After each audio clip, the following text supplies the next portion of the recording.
हर हर महादेव, हर हर महादेव। मैया पार्वती की जय, गणेश भगवान की जय, सभी देवी देवताओं की जय।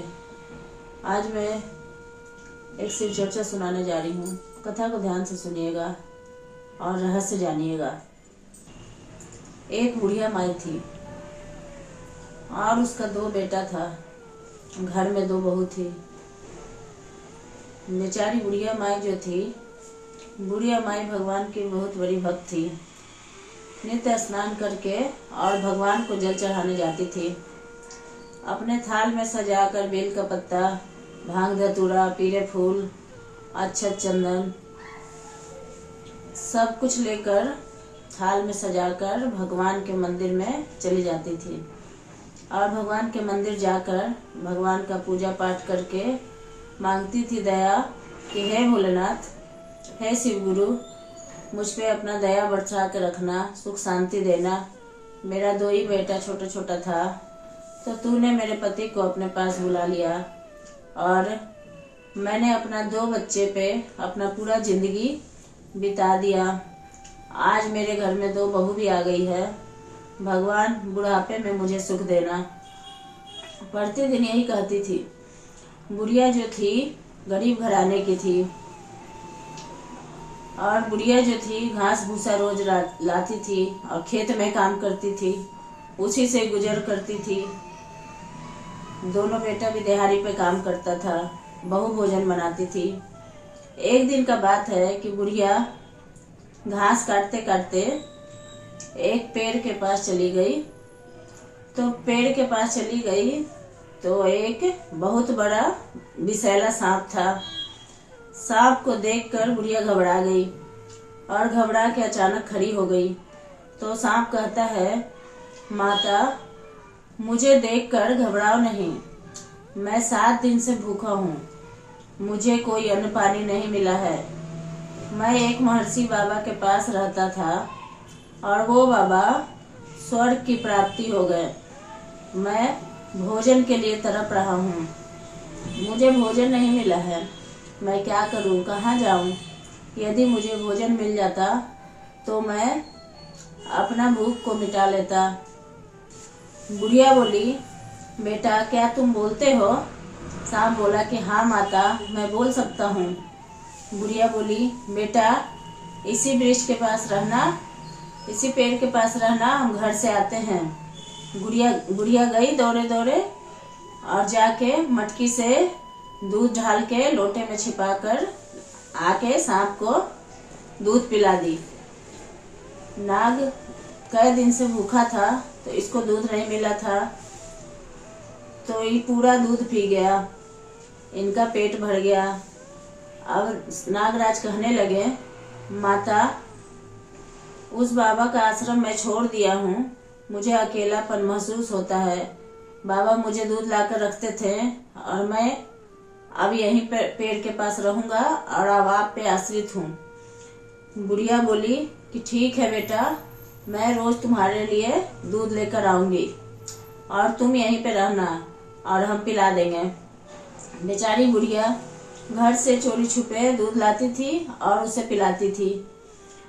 रोज का काम बुढ़िया का यही हो गया। जब इसके घर में दूध नहीं लगता था तो बुढ़िया चुपके जाके 2 पैसा का दूध खरीद के और लाके नागराज को पिला देती थी। धीरे धीरे कई वर्ष बीत गया तो कोई नहीं जाना, लेकिन एक दिन का बात है कि उसका बहू अपने पति के लिए थोड़ा सा दूध रखी थी और बुढ़िया लोटा में दूध डाली और नागराज को पिला दी, ले जाके दे दी। बड़ी बहू देख ली और कहती है कि ए जी, आपकी माँ चोरनी है, आपकी माँ दूध चुरा कर ले जाती है और पता नहीं किसे देती है, बेचती है कि क्या करती है। हम तो नहीं देखते थे रोज, लेकिन आज देखे हैं। बेटा चिल्लाने लगा और बोला कि नहीं, ऐसा नहीं हो सकता है, मेरी माँ चोर नहीं है। और मेरी माँ को तू ऐसे बोलेगी? तुम्हारा माँ चोरनी है? नहीं, मेरी माँ चोर नहीं हो सकती है। किसी को कह दिया होगा तो देने गई होगी। लेकिन बहू कहाँ सुनने वाली थी। बहू बेटा में झगड़ा हो गया, देवरानी जेठानी में झगड़ा हो गया। चारों आपस में लड़ने लगे। बुढ़िया बोली कि बेटा, सच बात है कि मैं एक नाग को प्रतिदिन दूध पिलाती हूँ। अगर नहीं रहता है घर में दूध तो हम 2 पैसे का खरीद लेते हैं और ले जाकर दूध पिलाते हैं। नाग मेरा इंतजार करता है। बेटा बोलता है कि माँ, एक नाग को तुम दूध पिलाते हो, क्या नाग तुम्हारा परवरिश करेगा? वो तुमको पालेगा? उसको दूध पिलाने से तुम्हारा जिंदगी कट जाएगा? जो मुझे डस भी सकता है। नहीं माँ, उसे तुम दूध पिलाकर बहुत गलत कर रही हो। बुढ़िया बोले कि नहीं बेटा, उसे हम दूध पिलाकर अच्छा कर रहे हैं। बुढ़िया का बात सुनकर बेटा बोला कि ठीक है, तुम चली जाओ मेरे घर से। बुढ़िया कहती है कि 9 महीना बेटा तुमको हम कोख में रखे, 7 वर्ष तुमको हम गोद में खिलाए, 12 वर्ष में तुम लोग सियान हो गए। बुढ़िया बहुत रोने लगी और बोली कि मेरे पति चले गए थे बहुत पहले ही।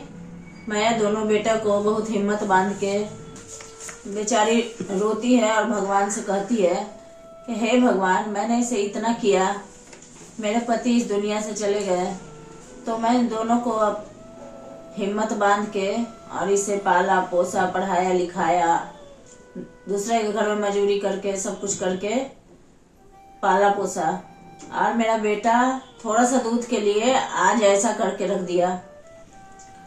लेकिन बेटा मेरे दूध का लाज नहीं रखा। घर से बुढ़िया निकल गई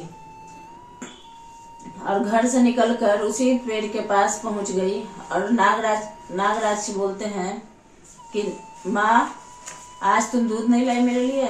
बुढ़िया के आंखों का आंसू रुक नहीं रहा था। नागराज बोला कि माँ, तुम चिंता मत करो, मेरे साथ चलो। आगे आगे नाग और पीछे से बुढ़िया। जिस आश्रम में नाग रहता था उसी आश्रम में चला गया। बोला माँ, एक दिन तुम और किसी तरह से गुजर कर लो। एक दिन आज हम भी भूखे रह जाएंगे, दूसरे दिन भूखा नहीं रखेंगे माँ।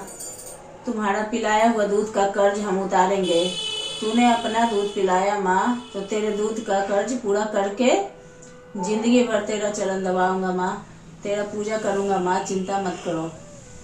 इतना कहकर और आगे आगे नाग देवता और पीछे से बुढ़िया जाते जाते जहाँ पहले ऋषि मुनि रहते थे, वहाँ जिस आश्रम में रहता था नाग, उसी आश्रम में चला गया। आश्रम को देख के बुढ़िया धन्य हो गई। वहाँ का तो अन्न भी था, कुआं भी था, फूल फल भी था, रहने का ठिकाना भी था। बुढ़िया कहती है कि बेटा ये सब क्या है? तब बोला कि हाँ माँ, यही मेरा जगह है, यहीं पर पहले मैं रहता था। रात्रि में तो बुढ़िया के पास कुछ नहीं था। स्नान करके और भगवान से बोलती है कि हे भगवान, मैंने जिसका साथ धरा हूँ कभी कुछ ना हो उसको। इतना कह के बुढ़िया कुटिया के अंदर आ गई। सुबह हुआ। जब सुबह हुआ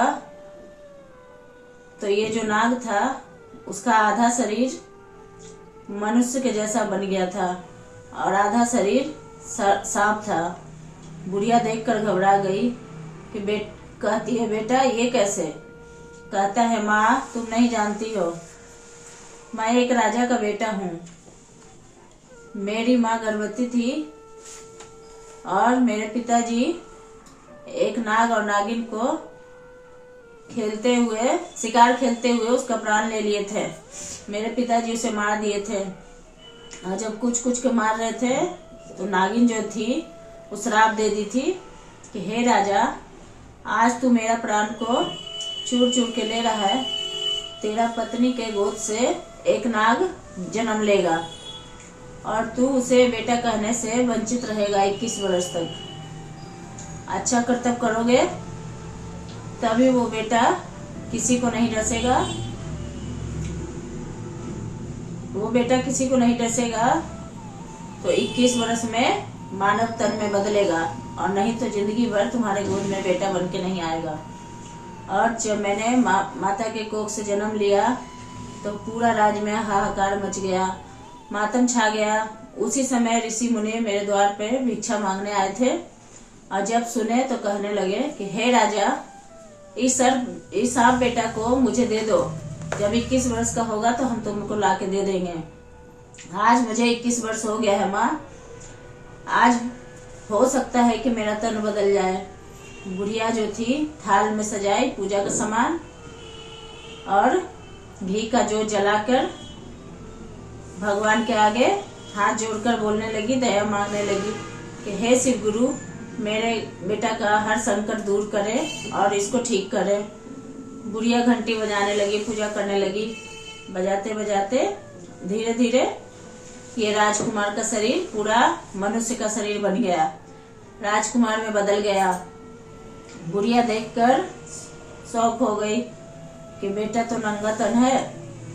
बुढ़िया अपना साड़ी का टुकड़ा करके अपने बेटे का तन में लपेट दिया और लपेट के बोला कि बेटा, क्या तू अपने घर का पता जानता है? बोला माता, मैं तो नहीं जानता हूँ, लेकिन देखता हूँ बाबा जो मर गए हैं उनका झोला गुदरी जो होगा उसमें उनका पता लिखा हो। तो उसके माता का पता पूरा लिखा हुआ था, राजा का पूरा पता लिखा था। वो उसके माता का नाम था शांति देवी और पिता का नाम था राजेश। शांति देवी और राजेश उसके माता पिता का नाम था। विजयगढ़ का राजा था। वो बेचारी जो बुढ़िया थी उस पुत्र को लेकर विजयगढ़ चली गई। उसके पास कोई वस्त्र नहीं, कोई आभूषण नहीं, कोई राजा का पोशाक नहीं, सिर्फ माँ का आधी साड़ी पहने हुए था। और बेचारी बुढ़िया लेकर गई, राजमहल के पास पहुंच गई। राजकुमार कहता है कि मुझे राजा राजेश से मिलना है, क्या राजा राजेश घर पर हैं? तो अंदर के लोग दरबान कहते हैं कि नहीं, वो इस अवस्था में नहीं है कि आपसे मिल सकते हैं। तो वो पूछे कि क्यों नहीं मिल सकते? कहते हैं कि उनका एक बेटा जन्म सांप लिया था, आज 21 वर्ष हो गया है। कल 21 वर्ष पूरा हो गया था, आज 21 वर्ष 1 दिन हो गया, बेटा अभी तक आया नहीं है। वो अपने बहुत बुरे हाल में है, लगता है उनका प्राण भी निकल जाएगा, किसी को पहचानते भी नहीं है अपने बेटा के वियोग में। राजकुमार बोला कि हमें मिलना है, हम जाएंगे उनके पास। जाकर बेटा अपने माता पिता का चरण छूता है, चरण छूकर माता पिता को प्रणाम करके और कहता है कि माँ, हम तुम्हारे बेटा हैं। माँ का आँख खुला, आवाज निकल नहीं रहा था। पिता जो थे राजा बहुत हिम्मत करके बैठे और बैठकर अपने बेटे की सूरत को निहारने लगे। कहते हैं तू वही है जो मेरा गोद से नाग जन्म लिया था? हाँ माँ। ये फिर पूछती है कि बुढ़िया कौन है? तो कहता है कि माँ, तू मुझे जन्म देने वाला है माँ है और ये मुझे प्रतिपाल करने वाली माँ है। इसने मुझे दूध पिला के बड़ा किया। राजकुमार जो सांप था राजमहल के अंदर गया, रसोई में अपने माता पिता को भोजन लाकर कराया और मन में हौसला जगाया, अपने माता पिता का सेवा किया। दूसरा दिन पूरा राजमहल में खुशियां गूंजने लगा और लोग बड़े खुश रहने लगे, फूलों का बारिश होने लगा। राजकुमार घोषित किया कि मेरा 2 माँ है, मेरी एक माता जन्म देने वाली है और दूसरी प्रतिपाल करने वाली है। एक पिता है जो मेरी मृत्यु को प्राप्त हो गए हैं ऋषि मुनि, और दूसरा ये है। बेटा को देखकर राजा रानी दोनों बहुत खुश हुए। अब वो बुढ़िया के बहू बेटे थे, उनके पास खाने के लिए भी लाले पड़ गए। अब उनके घर में खाने के भी तरसने लगे लोग। 2 पैसा जमा नहीं था, उनके घर में हर दुख दर्द आने लगा। लोग सारा कहने लगे तुम्हारी जो माता थी घर की लक्ष्मी थी, माता को ढूंढो, अगर माता आ जाएगी तो तुम्हारा दुख दर्द दूर हो जाएगा। दोनों भाई माता की खोज में लग गया। माता नहीं मिली। दोनों भाई बहुत ढूंढा। पता करते करते विजयगढ़ नगर में पहुंच गया और राजा के घर जाकर पता चला कि मेरी माँ वहीं है। लोगों से धीरे धीरे जाकर अपने माता से माफी मांगा कि माता मुझे माफ कर दो, मैंने तुम पे शक किया, तेरा ही सब कुछ है माँ, मेरा कुछ नहीं है माँ, चलो घर चलो माँ। लेकिन माता ने बेटा को आशीर्वाद दिया, प्यार दुलार किया, लेकिन बेटा के पास लौट कर नहीं गई। जो नाग था वो बोला कि भैया आप मेरे धर्म के भाई हो, ये मेरी जन्म का माता है, जब तक दूध का कर्ज पूरा नहीं करूंगा, जब तक माता को जाने नहीं दूंगा। अपने माता से ज्यादा अपने बेटा से बढ़ के बुढ़िया को नाग जो था वो सेवा करता था और सुख शांति दिया, उनका जिंदगी निभा दिया। तो गुरु भाई बहनों, अपनों से अपना नहीं होता है। जैसे देखिए बुढ़िया का बेटा अपना बेटा नजर से दूर कर दिया, लेकिन एक नाग था, वो बेचारी अनजान थी, नहीं जानती थी कि ये क्या है, लेकिन फिर भी उसे दूध पिला के और उसे बड़ा किया। जब उसका समय आया तो मनुष्य तन बन गया और उसके बाद उसका माँ बनी और उसका बेटा बना, दूध का कर्ज पूरा किया। हर हर महादेव। गुरु भाई बहन, अगर वीडियो अच्छा लगे तो सब्सक्राइब कीजिए, लाइक कीजिए। हर हर महादेव।